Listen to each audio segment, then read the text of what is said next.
ஒரு முக்கியமான ஒரு அறிவிப்பு என்ன அப்படின்னா, நம்ம கடந்த வருஷம் அல்ஹுதா ஃபவுண்டேஷன் ட்ரஸ்ட் அப்படிங்கிற ஒரு ட்ரஸ்ட் வந்து நம்ம ஏற்படுத்துறோம். அந்த ட்ரஸ்டின் வழியாக அல்லாஹ்வுடைய தீனுக்கு தக்குவியத் ஏற்படுத்தக்கூடிய செயல்கள், அது வந்து சில தாவா சென்டர்கள் உருவாக்குறதா இருக்கட்டும், சில தாய்க்களை உருவாக்குறதா இருக்கட்டும், சில புத்தகங்களை மொழிபெயர்க்கிறதா இருக்கட்டும், சிலருக்கு என்னென்ன ஃபெசிலிட்டி செஞ்சு கொடுத்தா அல்லாஹ்வுடைய தீனுக்கு பலம் ஏற்படுத்துமோ அதற்கான வகையில் நம்ம செலவு பண்ணக்கூடிய ஒரு வேலையை வந்து நம்ம செஞ்சுட்டு இருக்கோம். இது வந்து ஜகாத்துடைய அமௌண்ட்டும் நீங்க கொடுக்கலாம். இது வந்து நீங்க அல்லாஹ்வுக்கு அழகிய கடன் அப்படிங்கிற அடிப்படையிலும் கொடுக்கலாம். அல்லாஹ்வுடைய தீனுக்கு எது எல்லாம் வலிமைப்படுத்தக்கூடிய வேலையோ, அல்லாஹ்வுடைய அந்த தக்பீர் ரப் இகாமத் தீனுக்காக செலவிடப்படும் ஒவ்வொரு பைசாவும் அல்லாஹ்வுக்கு கடன். ஏன்னா இது வந்து ரசூல் செய்ய வேண்டிய வேலை, அது நம்மள செய்ய சொல்றான் அல்லாஹ். அதனால இதுக்கு ஃபுல் அண்ட் ஃபுல் இன்சார்ஜ் எல்லாம் என்ன எடுத்துக்கிறான், இது எனக்காக நீ கொடுத்த கடன் சொல்றான். அல்லாஹ் ரப்புல் ஆலமீன் அவன் கொடுத்த காசுக்கு அவனுக்கே நம்ம கடன் கொடுக்கக்கூடிய ஒரு மகத்தான வாய்ப்பு வந்து இந்த பணியை வந்து நம்ம செய்யறோம். இந்த ஒரு பணியை மட்டும் தான் நம்ம செய்யறோம். அல்லாஹ்வுடைய தீனை சரியான விதத்தில் முஸ்லிம்களுக்கு புரிய வைத்து அதன் மூலமாக அல்லாஹ்வுடைய தீனை வந்து வலுப்படுத்துவது இந்த ஒரே இலக்குக்காக நாம வந்து இந்த ஒரு ட்ரஸ்ட் வச்சிருக்கோம். இதுடைய பொருளாதாரம் நிறைய தேவைப்படுது. இப்போ வேலை செய்யத்தான் நமக்கு முதல்ல ஒரு நிலம் மட்டும் வாங்குறதுக்கு, ஒரு பில்டிங் கட்டுறதுக்கான பணி மட்டும் இருந்தால் போதும்னு நினைச்சோம். ஆனால் சர்க்கிள் பெருசாக ஆக நிறைய பணம் தேவைப்படுது. நீங்க எந்த அளவுக்கு கான்ட்ரிபியூட் பண்ணுவீங்களோ அந்த அளவுக்கு நாமளும் வந்து அந்த வேலைகளை வந்து சிறப்பான முறையில் செய்ய முடியும். அதனால ஒவ்வொருத்தரும் உங்களால் முடிஞ்ச உங்களுடைய பங்களிப்புகளை இந்த ரமலான் மாசத்துல இன்ஷால்லா நீங்க கொடுங்க. நமக்கு கிடைச்சிட்டு இருக்கிற இந்த பெனிஃபிட்ஸ் எல்லாம் நமக்கு என்ன ஆயிரும், இல்லாம போயிடும். அதனால நம்ம என்ன பண்றது, பெட்டர் அல்லாவை கூட பகச்சிக்கலாம். ஏன்னா அல்லாவை ஏமாத்துறதுக்கு நமக்கு டெக்னிக் இருக்கு. இதா அல்லாஹ் பொறுத்த வரைக்கும் என்ன, அல்லாஹ் வந்து ஏமாந்துருவான் சீக்கிரம். ஏன்னா இப்போ சஜ்தால செஞ்சு அப்படியே அந்த ட்ராமா அழுக ஒரு ரெண்டு அந்த முதல கண்ணீர் விட்டோம்னா அல்லாஹ் என்ன பண்ணுவான், தஹஜ்ஜுத்லையும் அழுதுட்டான், இவன் வந்து சுபூல அழுதுட்டான், ஃபஜ்ருடைய அந்த 8 அப்படி ஒரு 8க்கு வந்து கூலி இருக்கு, எனக்காக பசித்திருந்தான், எனக்காக நோன்பு வைத்தான், எனக்காக ஹஜ்ஜு செஞ்சான்னு சொல்லிட்டு அல்லாஹ் என்ன பண்ணுவான், இவங்களுடைய அந்த கேமு தெரியாம முஸ்லீமுன்னு நம்மளை நம்பி மலக்குகளும் நம்மளை பற்றி தப்பா ஸ்டேட்மெண்ட் கொடுத்து என்ன பண்ணிடுவாங்க, நம்மளை வந்து சொர்க்கத்தை அனுப்பிச்சிடுவாங்க. நம்பிட்டு இருக்கிற முட்டாள்கள் நம்ம, புரியுதா? இதெல்லாம் நடக்க போகிறது கிடையாது.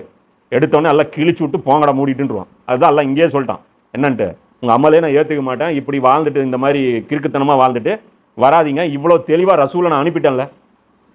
அவர் வாழ்க்கையில் ஆன்மீகம் யாருக்கு சொந்தமாக இருந்துச்சு, அல்லாவுக்கு. அரசியல் யாருக்கு சொந்தமாக இருந்துச்சு, அல்லாவுக்கு. பொருளாதாரம் யாருக்கு சொந்தமாக இருந்துச்சு, அல்லாவுக்கு. சமூகம் யாருக்கு சொந்தமாக இருந்துச்சு, அல்லாவுக்கு. நம்பிக்கைகள் யாருக்கு சொந்தமாக இருந்துச்சு. இப்போ 6 துறைகள் ரசூலா காலத்தில் ரசூலாவுக்கு சொந்தமாக, அல்லாவுக்கு சொந்தமாக இருந்துச்சா? அபூபக்கர் காலத்தில் இருந்துச்சா, உமர் காலத்தில் இருந்துச்சா, உஸ்மான் ரலியல்லாஹு காலத்தில் இருந்துச்சா, அலி ரலியல்லாஹு காலத்தில் இருந்துச்சா? அவ்வளோதான், போதும்பா, கேஸ் ஓவர். புரியுதா? இனி உங்களுக்கு மறுமையில் என்ன இருக்குது, நரகம் இருக்குது, அவ்வளோதான். அதுதான் அல்லாஹ் சொல்கிறான். என்ன சொல்கிறான், உண்மையா அவர்களோ இவர் உண்மையான தூதர் தான் என்று சாட்சியம் அளித்திருக்கிறார்கள். இப்போ இந்த சாட்சி டெய்லி நம்ம சுபு தொலைகள் நம்ம தான் சொல்கிறோம். பாங்க என்ன சொல்லப்படுது, அஷ்ஹது அல்லா இலாஹா இல்லல்லா அஷ்ஹது அன்ன முஹம்மதர் ரசூலுல்லாஹ், இவர் அல்லாஹ்வுடைய தூதர் என்று நாங்கள் சாட்சி சொல்கிறோம். ஒவ்வொரு பள்ளிவாசல்லையும் பாங்க சொல்லப்படுது. இது என்னது, பொய். அதுதான் அல்லாமா இக்பால் சொல்கிறாரு. ஏன்டா பொய் சொல்கிறீங்க, காலங்காத்தால் லவுட் ஸ்பீக்கரை வச்சுட்டு ஏன்டா புழுவுறீங்க, இவர் அல்லாஹ்வுடைய தூதர்னா நீங்கள் ஃபாலோ பண்ணுறீங்களா? ஃபாலோ பண்ணாமல் எதுக்கு அவரை பார்த்து நீங்கள் அல்லாஹ்வுடைய தூதர்னு கடுப்பேற்றுறீங்க? அதுதான் அவர் சொல்கிறாரு. என்ன சொல்கிறாரு, முஜாஹித் யாசான் அப்படிங்கிறார். அவர் சொல்கிறார், அல்லாம வார்த்தைகள் ஒன்று தான், அதே அல்லாஹ் அக்பர் தான், அதே அஷ்ஹது அல்லா இலாஹ முஹம்மது ரசூலுல்லாஹ் தான். அது பிலால் ரலியல்லாஹு சொன்னாங்க. இன்றைக்கி நாமளும் சொல்கிறோம் அதே வார்த்தை தான். பிலால் ரலியல்லாஹு சொன்ன அதே வார்த்தை தான் நாம சொல்கிறோம். ஆனால் அவருடைய பாங்கு வேறு, நம்முடைய பாங்கு வேறு. அவர் சொல்கிறார், முஜாஹித் கி அசான் அவர், முல்லா கி அசான் அவர். முல்லானா யார், நம்ம வெறும் ஆன்மீக முஸ்லீம்கள். மற்ற துறையிலலாம் நம்ம யார், நம்ம வந்து கம்யூனிஸ்ட்வாதிகள், நம்ம கேபிட்டலிஸ்ட்வாதிகள், நாத்திகவாதிகள். மற்ற துறைகளில் வெறும் பள்ளிவாசல் வந்துட்டோம்னா என்ன பண்ணுவோம், நம்ம வந்து என்ன ஒரு முஸ்லீமாக நாம ட்ராமா பண்ணுவோம். அதுதான் அல்லாஹ் சொல்கிறான். அப்போ நபின்னு ஒத்துக்கிறீங்க, அவரை ஃபாலோ பண்ண மாட்டேங்கிறீங்க. நபின்னு ஒத்துக்கிறீங்க, அவர் கொடுத்த பணி என்னங்கிறது கவனிக்க கூட மாட்டேங்கிறீங்க. கேட்டால் என்னங்கிறீங்க, உங்கள் ஒருத்தர் நீங்கள் ஏமாத்திக்கிறீங்க. இந்த ஜமாத்து அந்த ஜமாத்தை பார்த்து சொல்லுது, இந்த ஜமாத்து அந்த ஜமாத் பார்த்து சொல்லுது. அல்லாஹ் சொல்கிறான், அவர்கள் புரிந்த கொடுமைக்காக அல்லாவும் வானவர்களும் மக்கள் அனைவரும் அவர்கள் மீது இடுகின்ற சாபம் தான் அவர்களுக்குரிய சரியான கூலியாகும். இப்படி நபின்னு சொல்லிட்டு ஃபாலோ பண்ணாத அந்த கூட்டத்துக்கு கிஃப்ட், அல்லாவுடைய கிஃப்ட் என்ன, அல்லாஹ் சாபம் கொடுக்குறான். வானவர்கள் அல்லாவுடைய மொத்த படை சபிக்குது, மக்கள் அனைவரும், பப்ளிக். ஏன் மக்கள்? இன்னைக்கு சாராய கடையினால பாதிக்கப்படுறவனுக்கு அந்த இன்னைக்கு வந்து சாராயம் வந்து ஊரில் இருக்குது, புரியுதா? இந்த மதுக்கா இப்போ அல்லாஹ் சொல்கிற பாடி ஒரு முஸ்லீம் சரியான முறையில் முயற்சி செஞ்சால் அல்லாஹ் என்ன பண்ணுவான், முஸ்லீம்கள் கையில் அல்லாஹ் என்ன பண்ணுவான், அதிகாரத்தை கொடுப்பான். முஸ்லீம்கள் கையில் அதிகாரம் இருந்து நபி ஸல்லல்லாஹு அலைஹி வஸல்லம் அவர்களுடைய வழிமுறையில் இந்த உலகத்தை நிர்வாகம் பண்ணால் இந்த உலகத்தில் என்ன இருக்காது, மது இருக்காது, புரியுதா? ஏழைகளுக்கு வரி இருக்குமா, வரி இருக்காது, டேக்ஸ் இருக்காது, புரியுதா? ஒரு ஏழை முன்னேறான், அவனுக்கு நிறைய ஊக்கத்தொகை கிடைக்கும். பொருளாதாரம் ஏழைகளுடைய முன்னேற்றத்திற்காக செலவிடப்படும். கல்வி எப்படி இருக்கும், அல்லாஹ்வை பற்றியும் அல்லாஹ்வுடைய தீனை பற்றியும் மறுமையில் வெற்றி பெறக்கூடிய அந்த விஷயத்தை முன்னிறுத்தியும் கல்வி இருக்கும். இது எதுவுமே இந்த உலகத்தில் இல்லாமல் பார்த்துக்கிட்டது யார், நாம. அப்போ அதனுடைய முஸ்லீம் அல்லாத மக்களுடைய சாபம் நம்ம மேலே எலிஜிபிளா இல்லையா? இன்னைக்கு வந்து சீமான் வந்து பேசிட்டாரு. என்னன்னு பேசினாரு, இந்த முஸ்லீம்கள் வந்து சாத்தானுடைய குழந்தைகளாக மாறி பல வருஷமாச்சு. அந்த ஆள் பேசுறது வேற ஏதோ மீனிங்கில் பேசுறாருன்னு வையே. அவருக்கு ஓட்டு போட்டாலும் முஸ்லீம்கள் யாரு? சாத்தானின் கொலைகள் தான். அது அவர் ஒத்துக்க மாட்டாரு. அப்ப இது மேட்டர் இல்லை. ஆனா என்ன விஷயம்னா, உண்மை என்னன்னா ஒரு வகையில் அது உண்மையும் கூட. ஏன்னா இந்த உலகத்தில் அநியாயம் நிறைஞ்சிட்டு இருக்கு. முஸ்லீம்களுக்கு அதை பற்றிய கொஞ்சம் கூட கவலையே கிடையாது. புரியுதா? இப்போ இதனால ஏராளமான பலவீனர்கள், ஏழைகள், அனாதைகள், பெண்கள், குழந்தைகள் பாதிக்கப்படுறாங்க. அவங்கெல்லாம் வயிறு எரிஞ்சு அந்த பாதிப்பு ஏற்படுத்தின அந்த ஆட்கள் மேல சாபம் கொடுக்குறாங்க. பார்க்கறதுக்கு வேணா அந்த சேர்ல உட்காந்துட்டு இருக்கிற அந்த ஆட்கள் வந்து பாதிப்பு ஏற்படுத்துறாங்க. ஆனா அவங்கள அந்த சேர்ல உட்கார வச்சோம்ல, அவங்கள அந்த சேர்ல உட்கார வச்சதை பார்த்து நம்ம வேடிக்கை பார்த்தோம்ல, இதனால அவங்க அந்த சாபம் அப்படியே அங்க போயிட்டு அப்படியே சுத்திட்டு இங்க வரும். அது இல்லாம வானத்திலிருந்து நம்ம மேல என்ன சாபம் இறங்கிட்டே இருக்கு. அல்லாஹ் சொல்றான், இதுதான் அவர்களுக்கு சரியான கூலிங்கிறான். அதனால இன்னைக்கு நம்மளை பார்த்து என்ன ரொம்ப மரியாதை. நம்ம வீடு போய் கேட்டா தர்றதில்ல. புரியுதா? நம்ம எவ்வளவோ நம்ம தேசத்துக்காக தியாகம் பண்ணியிருக்கோம். நமக்கு பேர் என்ன? ஆன்டி இண்டியனு, தேச விரோதி. இவனுக்கு தேசத்துக்கு இது கிடையாதுங்கிற அந்த பரிசு நமக்கு எல்லாம் கொடுத்துருக்கான். இன்னைக்கு வந்து ஒரு ட்ரெயினில் ஒரு போலீஸ்கார் ஒருத்தர் என்ன பண்ணுறான்?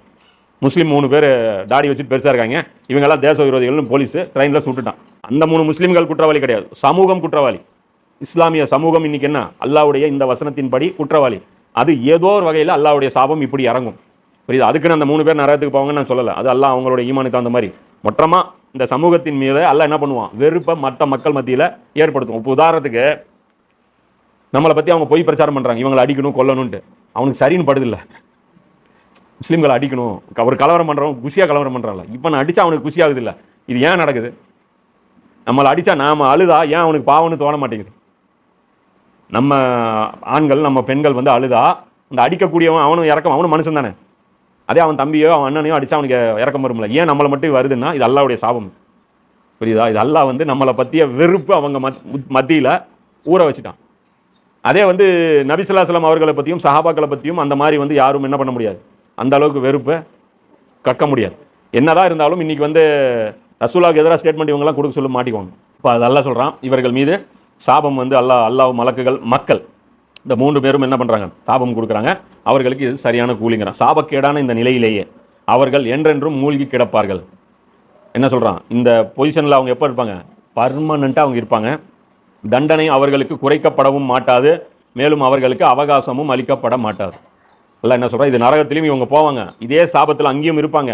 அந்த தண்டனையும் நான் என்ன பண்ண மாட்டேன், கம்மியும் பண்ண மாட்டேன், அவகாசமும் கொடுக்க மாட்டேன். மறுபடியும் ஒரு டைம் எக்ஸ்டெண்ட் பண்ணி இன்னொன்று இதுவும் நான் கொடுக்க மாட்டேன். ஆயினும் அதற்கு பின்னர் பாவ மன்னிப்பு கோரி தமது நடத்தையை திருத்தி கொண்டவர்களை தவிர அவர்கள் தப்பித்துக் கொள்வார்கள். ஏனெனில் நிச்சயமாக அல்லாஹ் மன்னிப்பு வழங்குபவனும் கருணை பொழிபவனும் ஆவான்.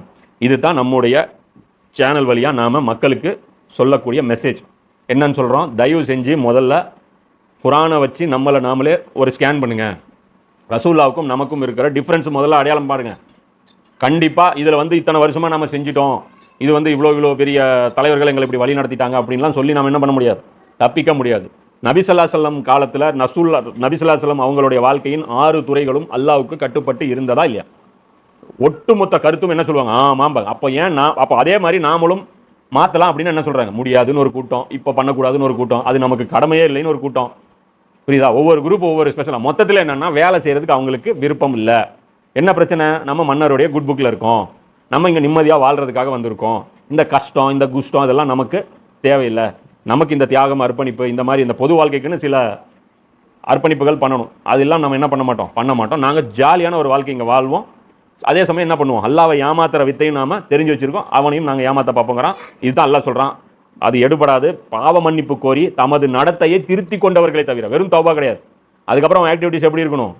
செஞ்ச பாவத்துக்கு பரிகாரமாக இருக்கணும். இப்போ அதுதான் நம்ம பண்ணிட்டு இருக்கோம்.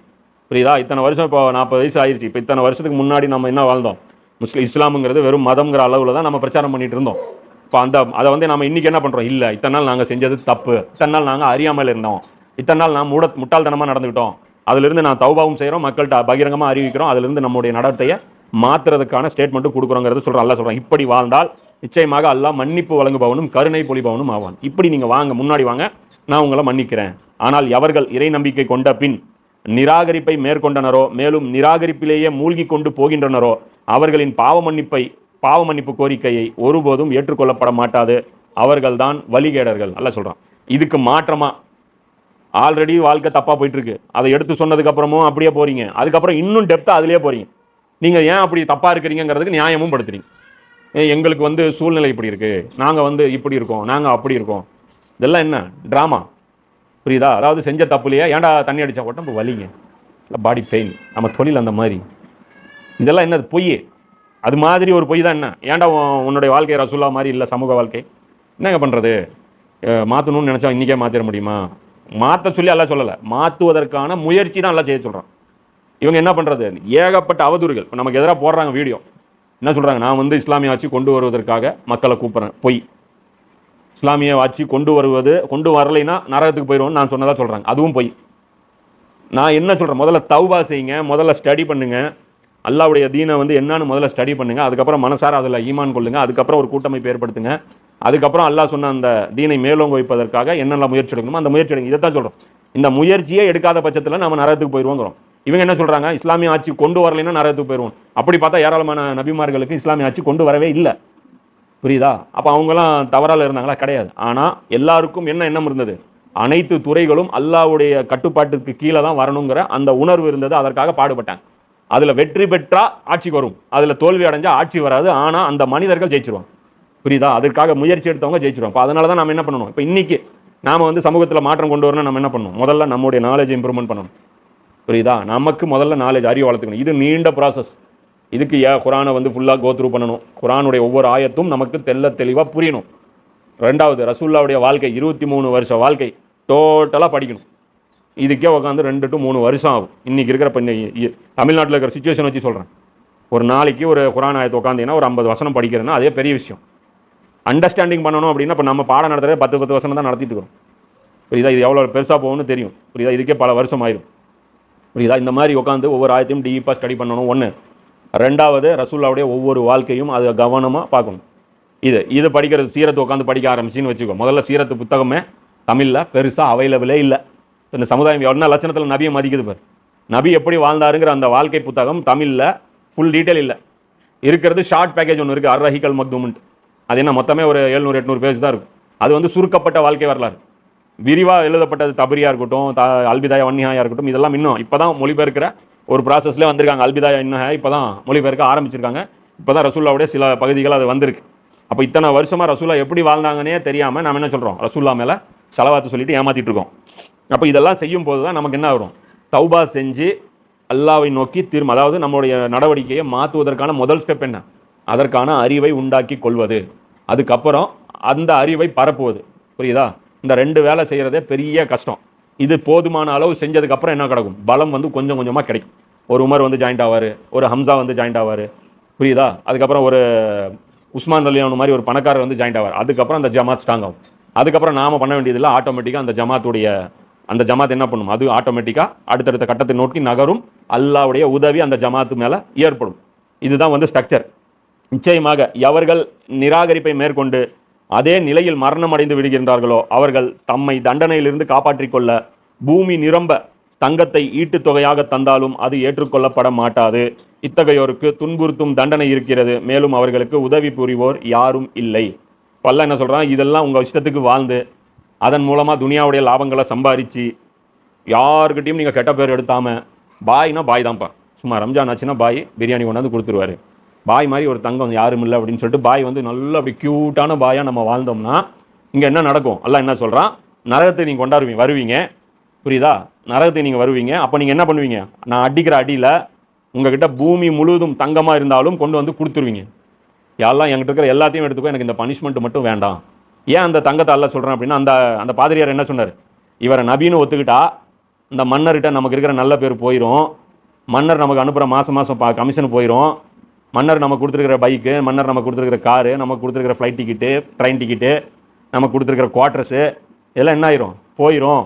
அதனால் மன்னரை பகச்சிக்க வேண்டாம், அல்லாவை ஏமாத்துற வழி வேணால் கண்டுபிடிச்சிக்கலாம். கேட்டால் எங்களுக்கு ஆயத்து இப்படி தாங்க புரிஞ்சிச்சு, ஐயோ எங்களுக்கு இப்படி தாங்க வழி நடத்துனாங்க, இது எங்களுக்கு தெரிஞ்சுக்காமலே போச்சு இப்படின்னு டாவ் போட்டு நம்ம என்ன பண்ணலாம்? எஸ்கேப் ஆகலாம். நல்லா சொல்கிறான். அப்படி முடியாது. ஏன்னா அந்த உலக லாபத்தை தானே சம்பாதிச்சா, அந்த உலகத்தையே நீ திருப்பி கொண்டாந்து இங்கே மறுமையில் என்கிட்ட கொடுப்ப. எந்த உலகத்துக்காக என்ன பகச்சிக்கிட்டியோ அந்த உலகத்தை நீ கொடுப்ப. அப்போ நான் வாங்க மாட்டேன். உனக்கு வேறு யாரும் ஹெல்ப் பண்ண, உனக்கு ஐடியா கொடுத்தான்ல, அவன் கூட நின்னல்ல, அவன் யாரும் உனக்கு என்ன பண்ண முடியாது, ஹெல்ப் பண்ண முடியாதுங்க. இதுதான் புரிஞ்சுக்கணும். எப்போவுமே நம்ம என்ன பண்ணணும்? அல்லாவை யாருக்காகவும் பகச்சிக்கூடாது, அல்லாவுக்காக யாரை வேணாலும் பகச்சிக்கணும். இதுதான் நமக்கு இருக்க வேண்டிய அடிப்படை நம்பிக்கை. உங்களுக்கு விருப்பமானவற்றை இறை வழியில் செலவழிக்காத வரை நீங்கள் நன்மையினை அடைந்திட முடியாது. மேலும் எதனை நீங்கள் செலவழித்தாலும் நிச்சயமாக அல்லாஹ் அதனை நன்கு அறிபவனாக இருக்கின்றான். இந்த ஆயத்தில் அல்லாஹ் என்ன சொல்கிறான், இது 2வது அத்தியாயத்தில் 177 அதில் வந்து அல்லாஹ் என்ன சொன்னான், நன்மைனா என்ன அப்படின்னு சொல்லிட்டு முதல்ல அல்லாஹ் அதில் பட்டியல் போட்டான். அப்போ அதில் மெயினாக முதல்ல அல்லாஹ் பட்டியல் போட்டது என்ன போட்டான் அப்படின்னா, தமக்கு விருப்பமான பொருளை, நீங்கள் ரொம்ப விரும்பக்கூடிய உங்கள் காசை உறவினர்களுக்கும் அனாதைகளுக்கும் வறியவர்களுக்கும் ஏழைகளுக்கும் வழிப்போக்கர்களுக்கும் வழியில் போகிறவங்களுக்கும் யாசிப்பவர்களுக்கும் அடிமைகளை மீட்பதற்கு வழங்குவதற்கும் இதுக்காக செலவு பண்ணுங்கிறான். யாருக்கு? உறவினர், அனாதை, வறியவர், வழிப்போக்கர், யாசிப்பவர், அடிமை. 6 வகையான மனிதர்களுக்கு செலவு பண்ணுங்க, இதுதான் நன்மை. அதை விட்டுட்டு நன்மைனா நீங்கள் என்ன நினச்சிடாதீங்க, இந்த சடங்கு தான் நன்மைன்னு நினச்சிடாதீங்க. சடங்கு செய்யுங்க, அது நான் சொன்ன ஆர்டர் தான். ஆனால் அது மட்டுமே நன்மைன்னு நினச்சிடாதீங்க. உண்மையில் நன்மை என்னன்னா மனிதர்களுக்கு சேவை செய்கிறது தான் நன்மை அப்படின்னு அல்லாஹ் சொல்கிறான். அப்போ சடங்குகளும் முக்கியம், மனித சேவையும் முக்கியம். அப்போ இந்த மனித சேவைகளுக்கு அல்லாஹ் என்ன சொல்கிறான், பொருளாதாரத்தை செலவு பண்ணுங்கிறான். இதில் யாருக்கு செலவு பண்ணணும்னு சொல்கிறான், இதில் அல்லாஹ் என்ன சொல்கிறான், உங்களுக்கு விருப்பமானதை செலவு பண்ணணும். இது மற்றவங்களுக்கு தூக்கி கொடுக்குறேன்னு என்ன பண்ணக்கூடாது. இங்கே பழைய டிஷர்ட்டு, பழைய சட்டை, என்ன பழைய செப்பல், பழைய சைக்கிள் எல்லாமே பழசாகவே இருக்கக்கூடாது. பழசு கொடுங்க, அதுக்குன்னு வேஸ்ட் பண்ணாதீங்க. அதுக்குன்னு அதுவே பழசாகவே இருக்கக்கூடாது. எல்லாமே கேட்டால் என்ன பண்ணுறது, நமக்கு என்ன பண்ணுறது, அப்படியே நம்மலாம் வந்து தூக்கி கொடுத்துருவோம். அது சொல்லியும் காமிப்போம், கொடுத்துருவோம், அதை சொல்லியும் காமிப்போம், அது தட்டை தம்பட்டமும் அடிச்சுப்போம். அதனால் என்ன பண்ணுறது, எல்லாமே பழசு இருக்கக்கூடாது. அல்லாஹ் சொல்கிறான், உங்களுக்கு விருப்பமானது எந்த பொருளை யூஸ் பண்ணுற ஆசை இன்னும் உங்களுக்கு போகலையோ, இன்றைக்கும் அந்த வாட்சை எடுத்து கட்டும்போது உங்களுக்கு சந்தோஷம் வருதா, அப்போ அதை கொடுத்துருக்கணும். 4 வாட்ச் இருக்குது, அதை கட்டுறதே இல்லை, ரொம்ப நாளாக அதை யூஸ் பண்ணுறதே இல்லை, அந்த வாட்ச் தூக்கி கொடுக்குறீங்க, அது நன்மை லிஸ்ட்டில். நல்லா என்ன சொல்கிறான், செலவழிக்காத வரை நீங்கள் நன்மையினை அடைந்திடவே முடியாது. உங்கள் நன்மை புக்கு நான் ஸ்டார்ட்டே பண்ண மாட்டேன். நல்ல விஷயம் நீங்கள் கொடுக்கணும், உங்களுக்கு விருப்பமானதை நீங்கள் கொடுக்கணும். அல்லாஹ் என்ன சொல்கிறான், அப்படி விருப்பமானது மட்டும் இல்லை, எல்லாத்தையுமே. மேலும் எதனை நீங்கள் செலவழித்தாலும் நிச்சயமாக அல்லாஹ் அதனை நன்கு அறிபவனாக இருக்கான். எதை கொடுத்தீங்கனாலும் எனக்கு தெரியும், புரியுதா? சில பேர் அதுவும் கொடுக்க மாட்டான்னு வச்சுக்கோ, பழசும் தர மாட்டான், எச்ச கையில் காக்கா ஓட்ட மாட்டான், அது ஒரு வியாதி இருக்குது. ஆனால் அல்லாஹ் என்ன சொல்கிறேன், நீங்கள் இந்த மாதிரி இருக்கிறது பிரச்சனை இல்லை, ஆனாலும் உங்களுக்கு விருப்பமானது எதுவோ அதை நீங்கள் செலவு பண்ணணும். அப்போது இதுதான் இஸ்லாத்துடைய ஃபிலாசபி. ரசூலாட்ட கேட்குறாங்க, இஸ்லாம்னா என்ன அப்படின்னா, எதை உங்களுக்கு விரும்புகிறீரோ அதை பிறருக்கு விரும்பணும். இந்த முகமது மூவியில் கூட வரும்ல, அந்த இயேசு கூட இதை தான் சொன்னார். ஈசா நபி ரசூலா இந்த அந்த அந்த ஆட்களை வந்து அடிப்பாங்க இந்த பாதிரியார் முன்னாடியே. ஏன் இவங்க மற்றவங்களை அடிக்கிறாங்க, மற்றவங்களை அவங்கள மாதிரி நினைக்க மாட்டாங்களா அப்படின்னும்போது ரசூலா அவர் அந்த பாதிரியார் சொல்லுவார், என்ன சொல்லுவார், இப்படி தான் இயேசு சொன்னார், இயேசு வேதத்தில் சொன்னது நீங்கள் அப்படியே உங்கள் வாயிலேருந்து சொல்கிறீங்க அப்படின்னு சொல்லி அவர் யதார்த்தமாக சொல்லுவார். இறைத்துவர் மாதிரியே நீங்கள் பேசுகிறீங்க அப்படின்னு. இப்போ அதுதான் எல்லாம் சொல்கிறோம், உங்களுக்கு விருப்பமானதை மற்றவங்களுக்கு தூக்கி கொடுக்கணும். இப்போ இதில் நம்ம கணக்கு வச்சுக்கணும். இப்போ நமக்கு ஃப்ரண்ட் சீட்டு முக்கியம், விருப்பமானது. மரம் என்ன பண்ணணும், அடுத்தவனுக்கு தூக்கி கொடுக்கணும். புரியுதா? இது மாதிரி ஒரு வாழ்க்கை நம்ம வாழ பழகினா தான் நமக்கு சுயநலம் இல்லாத ஒரு வாழ்க்கை நமக்கு என்ன ஆகும், அது டிசைன் ஆகும். அது சின்ன சின்ன விஷயத்துலேருந்து ஸ்டார்ட் பண்ணணும். புரியுதா? இதுக்கு அடிச்சுக்கிறோம்ல, இதெல்லாம் அடிச்சுக்கிற இந்த நீ போ நீ போ நீ போ நீ போன்னு விட்டு கொடுக்காம போகிறோம்ல, இது வந்து நம்மளை நாமளே புரிஞ்சுக்கலாம், நம்ம பெருசானோம், மிக கொடூரமான ஒரு மனுஷனாக மாற போகிறோம். ரசூல்லா குழந்தையிலிருந்தே அன்பாக இருந்தாங்களா, அடுத்தவங்கள இறக்கப்பட்டாங்களா, அதனால் பெருசானவொன்னே என்ன இருந்தாங்க, அதே மாதிரி இருந்தாங்க. எல்லாருமே அப்படி தான். சஹாபாக்கள், அலி அலியானா இருக்கட்டும், அபூபக்கர் அலியானா இருக்கட்டும், உமர் அலியானா இருக்கட்டும், எல்லாமே அவங்க குழந்தையிலிருந்தே நல்லவங்களா இருப்பாங்க. அதனால தான் அவங்க பெருசானவங்க இருக்குது. அதே மாதிரி நாமளும் என்ன பண்ணுவோம், விருப்பமானதை செலவு பண்ணும்.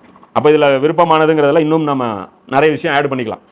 இதில் உதாரணத்துக்கு இந்த ஆயத்தை இறங்கினோடனே ஒரு நபி தோழர் வரார், வந்துட்டு என்ன பண்ணுறாரு, பைருஹாங்கிற ஒரு அங்கே மதீனாவில் நிறைய இது இருக்குது, தோட்டம் இருக்குது.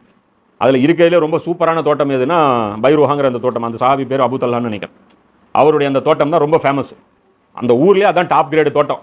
அந்த தோட்டத்தில் தான் கிணறு ஒன்று இருக்குது. அந்த கிணத்துல மட்டும்தான் நல்ல தண்ணி இருக்குது. மற்ற கிணறுலாம் உப்பு தண்ணி தான் வரும். அந்த கிணறுல என்ன இருக்கும், நல்ல தண்ணி இருக்கும்.